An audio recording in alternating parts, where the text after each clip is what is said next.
په لایو کرکټ میچ کې ایډیټینګ څنګه کیږي او داسې څه وشو چې یو پیشو پولیس والا اریسټ کو او د څنګه لګېدو سره کرنٹ ولې لګي د دې د پیژندو لپاره زموږ سره د ویډیو د اخیره پورې اوسئ. نمبر 9 دا پیټ لکپنی دی. پس وخت کې یو پیشو پولیس والا گرفتار کو هغه هم د پیشو د مالکانو د کمپلین نرستو. پاسل کې پیشو د ډایننګ ټیبل نه خوراک پټ کړو نو کور والا د پیشو خلاف پهار وکړو چې هغه د هغه خوراک پټ کړی دی او پولیس والا راغلی او پیشو گرفتار کړی هم وو. نمبر 8 یو پیر دی زناور ته وګورئ دا اکثر خپل لاسونه داسې مخ کې ساتي او دته چې خلک ګوري نو داسې ښکاریږي لکه دی چې نروس یي او د څه تپوس کولو کوشش کوي او د دې زناور نوم دی بیبي پینګولن. که تاسو ته دا کیوټ ښکاریږي نو په کمنټس کې خامخا ووایئ. نمبر 7 لغون ته دی فټو ته وګورئ دا د یو ډاکټر لاس دی هغه لس غنټې بعد خپل ګلفز درکړي دي هغه هم د نوي ګلفز د اغوستو دپاره. لږ سوچ وکړئ د به په پوره ورځ کې څومره محنت کړی داسې لاس یو څو غنټې په اوبو کې د ایښودو نه وروستو کیږي او د دې ډاکټر لاس داسې د خولې د وجې نه شوی دی نو د دې ډاکټر دپاره یو لایق خو جوړیږي.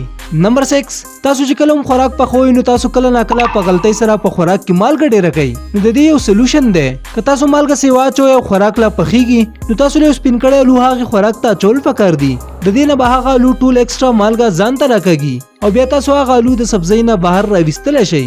نمبر 5 آیا تاسو ته پته ده چې ټریفک لایټ انوینشن یعنی ایجاد چا کړی په اصل کې لاول به د دې په ځای ټریفک پولیس وو خو هغو ته به ډېر ریسک وو ولې چې د هغو یقین نه و چې څوک به بریک اخلي او څوک به نه اخلي او دغه شان هغو به ډېر زخمي کېدو. د دې نه ستړي شو او د ټریفک لایټ ایجاد یې وکړو ځکه چې د هغو کار اسان شي او بیا د هغو ژوند ته خطره هم نه وي. نمبر 4 دا د یو کمال ټریک دی. تاسو ته پته یې د پیاز د کټ کېدو په ټایم د سترګو نه اوښکې بهیږي خو د دې د ټیک کولو د کمال یو طریقه ده. که تاسو پیاز او چاقو دواړه په یو اوبو کې واچوئ نو داسې به نه کیږي. په اصل کې په پیاز کې یو لیکوډ وي او کله چې هغه د هوا سره په کانټیکټ کې راشي نو هغه ګیس جوړ شي او زموږ اوښکې نه بهیږي نو تاسو په دې ټریک سره خپلې اوښکې ودرولی شئ. نمبر 3 یو پیر د دې بیل ښکرو ته وګورئ. د دې ښکرو وزن د 400 نه واخله د 500 کیلوګرامو پورې دی. څه پیرې خو دا دومره غټې شي چې د یو بیل د مرګ وجه جوړه شي او څه خلک د دې ښکرو په الیګل طریقه سره ښکار هم کوي او دې بولس ته انکولا ویلی کیږي. نمبر 2 موستلی د کرکټ میچ لایو کتل مزه کوي خو آیا تاسو چېرته دا سوچ کړی دی چې په لایو کرکټ میچ کې ایډیټینګ څنګه کیږي؟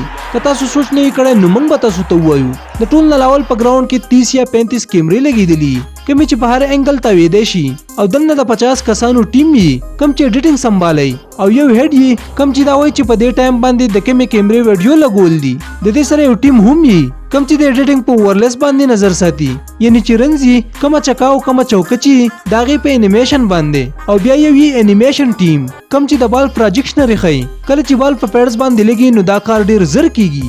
نمبر 1 ستاسو سره چرته داسې شوي دي چې ستاسو څنګل د سسي سره لګېدلي او تاسو ته کرنټ محسوس شوی نو آخر داسې ولې کیږي؟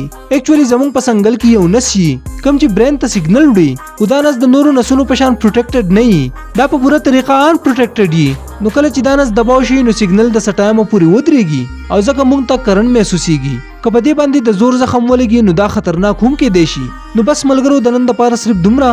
امید دی چې دا ویډیو به ستاسو خوښه شوي وي. که ستاسو جواب او وي نو ویډیو لایک کړئ د خپلو ملګرو سره شیر هم کړئ او مزید د داسې نورو ویډیوګانو حاصلولو لپاره دا چینل خامخا سبسکرایب کړئ.